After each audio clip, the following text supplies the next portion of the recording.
What's up, guys? It's Doug the Dog Guy here with Miss Annabelle, and this video that you're about to watch is some clips from my speech about finding your ideal client at the Pet Sitter World Conference.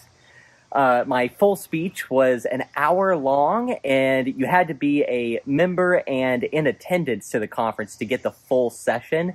But I think you guys will get a lot of benefit out of these few clips that we were able to record. And if you guys want to know more about why it is so important to know who your ideal client is and how to design all of your day-to-day operations around your ideal client, feel free to shoot me an email or sign up for a private coaching call, and I would love to help you dig into this. And also on that note, I do want to quickly mention that you can download my one-page free business plan, including my ideal client avatar worksheet, for free on my website, and that is dougthedogguy.co. So with that, I hope that you guys enjoy this, and be sure to hit that subscribe button. Let me start by saying that Michelle hit everything that I'm going to talk about in her presentation yesterday, and then Morgan hit a couple things that Michelle didn't hit. So if you guys want to peace out. Well, and because of that, you know, I'm going to go through my slides like really quickly and skim over some things, but I would love to just get y'all's questions.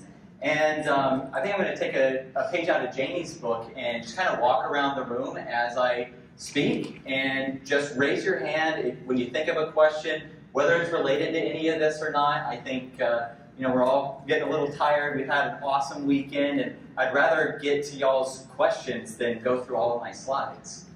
Cool. Yeah. See your slides. Could we see the final slide? The end questions. Yeah. The end questions. Makes me nervous being up on the stage. Oh, that's why. Yeah. So, I mean, I know we've all talked about the importance of knowing who your ideal client is. I know this is something we all hear a lot about, especially if you follow marketing people on social media, and PSI has had people speak about this before. To me, though, it's about so much more than marketing. Who your ideal client is really affects every single aspect of your business, not just your marketing plan. To me, it's how you structure your services, how you do your scheduling, your policies, your new client onboarding process. All should be designed to speak specifically to one type of person. It's not just about the marketing, it's about all of the day-to-day operations of your business, speaking to one subset of people. That's what's really important to me. And I mean, if you guys have heard me speak before, you know that I love the analogy of comparing your business to a painting. You know, your business is like, it's a canvas. And every stroke of the brush, no matter how small, is going to affect everything on the canvas. And this is so true when we are designing our day-to-day operations to speak to who our ideal client is. So, I mean, if you guys don't know my story, I started as a solo pet sitter 10 years ago. Last month was our 10-year anniversary. And thank you. So I now have a team of 30, and you either need to attract different types of clients or just completely rearrange everything about your business. Because the way that you're operating does not jive with the type of people that you want to work with. And this is something that I see with a lot of the businesses that I work with now. I do offer one-on-one coaching, and a lot of the businesses that come to me, they'll start describing the issues that they are having and the future goals that they have. And I see this come up over and over and over again, that the way that they are operating is not designed for the type of client that they are attracting. So we're going to go through some demographics, psychographics, behavioral patterns, and some other things here. But these are just a couple key points to keep in mind with everything that we're going to go through in this presentation. You know, you need to have personal fulfillment with what you're doing. You need to ask yourself, do you actually enjoy working with the type of client that you have outlined in your ideal client worksheet? And I know this is something that I gave to PSI. Beth, how do they get the handouts? But yeah, you need to make sure that you actually enjoy working with this type of person that you're designing. And then you need to think about the value to your market. You know, is this service that you want to offer actually of high value to the type of person that you're trying to attract? And then you also need to ask yourself about profitability. You know, does the person that you're trying to attract actually have the discretionary income to afford your services? This is something that Michelle mentioned yesterday, that with the type of client that she was trying to attract, a college student kind of fit that mold, but it wasn't her ideal client because they don't have the discretionary income to afford her services. So there's all questions to kind of keep in mind as we go through these things here. Now, anytime I've heard anyone speak about who your ideal client is, everyone kind of focuses on the demographics. So where they live, how much money they have, how much education they have, all of that kind of stuff. That's good stuff. That's a great place to start. But we really need to also look at the psychographics, how their mind works, what they believe in, and their behavioral patterns. So, and this is something that I really dig into with all of the businesses that I work with. And I urge everyone to get super, super, super, super specific on this. You know, location, saying, oh, they live on the south side of town, that is not specific enough. I say, what street do they live on? You know, what apartment complex do they live in?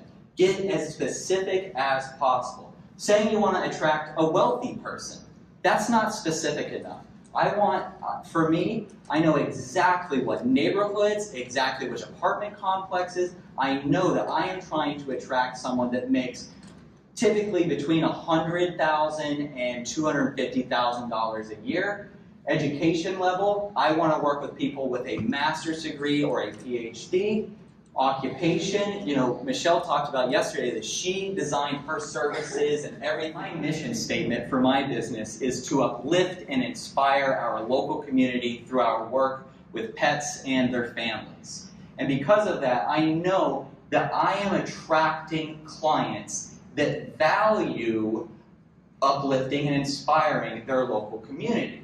They're involved. They're going to the local community events. They're volunteering.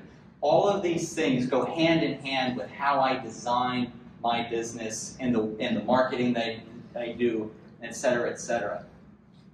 You know, then talking about their behaviors. What other purchases have they made recently? Someone that has recently worked with a dog trainer and made that investment in their dog is going to be much more likely to sign up for your pet sitting and dog walking services. If they have not made an investment in their pets like that in a few years, then trying to get them to sign up for your services is going to be more difficult. Their readiness to purchase. So with this, I'm talking about, like, are you trying to attract people that are ready to sign up for your services as soon as they hear your name?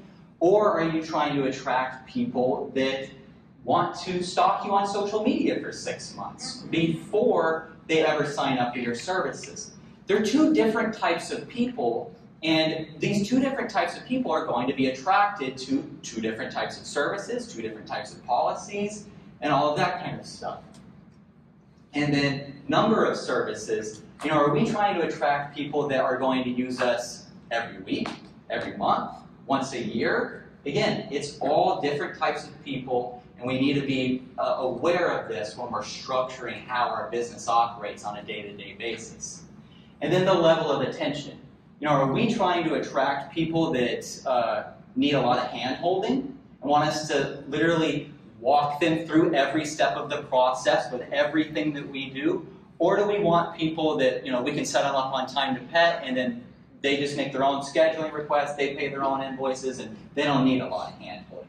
Two different types of people.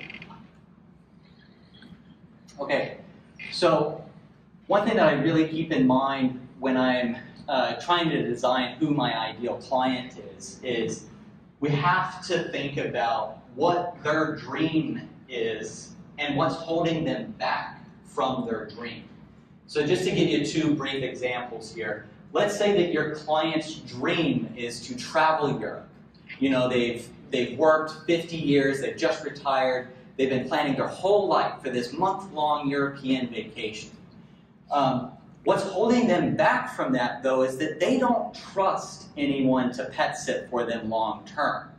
So then what we have to do as the service provider and as the business owner is figure out how to solve that pain point to allow them to live their dream. So just one possible solution to this would be to offer a pet sitting service that is specifically designed for people that are traveling long term. And then you need to corner yourself, find ways to corner yourself as the most trustworthy, qualified person around. And that is going to look very different. Your services, your policies, everything about your day-to-day operations is going to look very different compared to the person that has the dream of accepting a promotion at work. This person, what's holding them back from accepting this promotion is that they know they're going to have to work longer hours. They're going to be stuck in the office longer. And they are scared of leaving their dog at home even longer than their dog is already at home. So for this, a possible solution is to offer a dog walking service with easy and flexible scheduling. Most expensive daycares and most expensive veterinarians, the ones that are closest to the highest end neighborhoods in town, et cetera, et cetera. I'm really thinking about who my ideal client is already purchasing from. Is if they're already purchasing from a business, and that business recommends your business, they're going to trust that recommendation. They're already making that purchase. Then we need to think about how we can actually get our messaging in front of them. And I think a lot of the businesses that I talk to think that they need to be on Indeed and Nextdoor and Facebook and Instagram and Google and this and this and this and this. You don't need to be on everything. You don't need to be doing all that. You need to think about who you're trying to attract and figure out 2 or 3 platforms that they are actually on and paying attention to, and then just get really good at those and forget the rest. And think about what will actually appeal to this type of person. And with your marketing plan, just a quick note that I put here on the bottom is that this is not something that you just write down as part of your business plan and then you stash it in a drawer and you move on. This needs to be actionable and it needs to be on your calendar. So for example, I know that I am trying to attract people that value their local community and are involved in their local community, and they're not necessarily ready to sign up for our services as soon as they hear us. They probably do need to stalk us on social media for a couple months or something like that.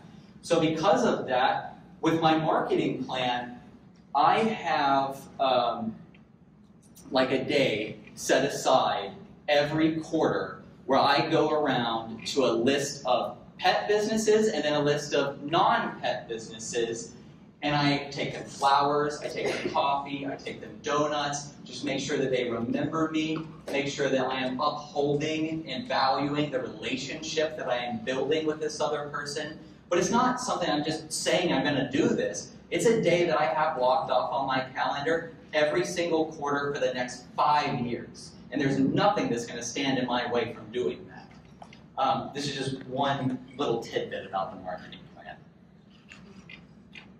Now, before I start moving into some examples here, does anyone